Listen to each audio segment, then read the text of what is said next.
మన దేశాన్ని నాశనం చేసిన వాళ్ళ గొప్పతనాన్ని గురించి రాశాం కానీ మనకి సంబంధించినటువంటి పోరాట యోధుల గురించినటువంటి చరిత్ర మనకి చెప్పనటువంటి పుస్తకాల సాక్షిగా అప్పుడప్పుడు కొన్ని కొన్ని విషయాలు చెప్పుకుంటాం. అందులో మహారాణా ప్రతాప్ సింగ్కి సంబంధించి కీలకమైనటువంటి అంశం. అబ్రహాం లింకన్ భారత పర్యటన నిమిత్తం భారత్కు వస్తుంటే తన తల్లి భారత్ నుండి ఏం తీసుకురావాలని అడిగాడట ఆయన.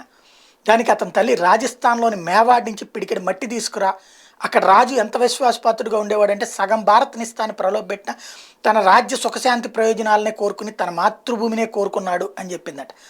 అలాంటి దానికి కారణమైన మహారాణా ప్రతాప్ సింగ్ ఆయనకి సంబంధించినటువంటి ఫుల్ కథనం ఒకసారి చూస్తే, మహారాణా ప్రతాప్ సింగ్ దగ్గర యుద్ధ శిక్షణ జైమల్ మేడతియా ఇచ్చేవారు. 8,000 మంది రాజపుత్ర వీరులతో కలిసి 60,000 మంది మొఘలులతో యుద్ధం చేశారు. ఆ యుద్ధంలో 48,000 మంది చనిపోయారు. ఇందులో 8,000 మంది రాజపుత్రులు, 40,000 మంది మొఘలు. మహారాణా ప్రతాప్ సింగ్ చనిపోయాక అక్బర్ కూడా కన్నీళ్లు పెట్టుకున్నట్ట. హల్దీఘాట్ యుద్ధంలో మేవాడ్ బీల్ అనే ఆదివాసీలు వారి యొక్క అభేద్యమైన బాణాలతో మొఘలులతో పోరాడారు. వాళ్ళు మహారాణాను వారి పుత్రుడిగా భావించేవాళ్ళు. మహారాణా కూడా వారి పట్ల భేదభావం చూపించేవాళ్ళు కాదు. ఇక్కడ మేవాడ్ రాజ్యచిహ్నంలో ఓ పక్క రాజపుత్ మరో పక్క బీళ్ళు ఉంటారు. రాణా గుర్రమైన చేతక్ మహారాణాని 26 అడుగుల కందకాన్ని దుమికి అది దాటిన తర్వాత చనిపోయింది.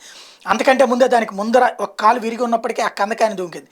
అది ఎక్కడైతే చనిపోయిందో అక్కడ ఒక చింత చెట్టుని నాటినటువంటి పరిస్థితి ఉంది. దానికి సంబంధించినటువంటి ఇష్యూస్ అదే ప్రదేశంలో దాని గౌరవార్థం చేతక్ మందిరం కూడా కట్టారు. చేతక్ ఎంత బలమైందంటే ఎదుట ఏనుగు మీద ఉన్న సైనికుడిని అందుకోవడానికి అంత ఎత్తులో గాల్లోకి ఎగిరేది. అది కూడా మహారాణాతో పాటుగా మహారాణా చనిపోవడానికి ముందు తాను కోల్పోయిన వాటిలో 85% తిరిగి గెలుచుకున్నాడు.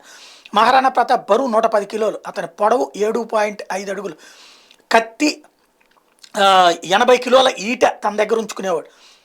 మహారాణాకి సంబంధించినటువంటి చరిత్ర ఎంత చెప్పినా కూడా తక్కువే. ఆ రోజుల్లో సాధించినటువంటి ఘనత గురించినటువంటి విషయాలే ఇప్పుడు ప్రస్తుతం కనబడనటువంటి దశలో దీన్ని గుర్తు చేసుకుంటున్నటువంటి వ్యవహారం.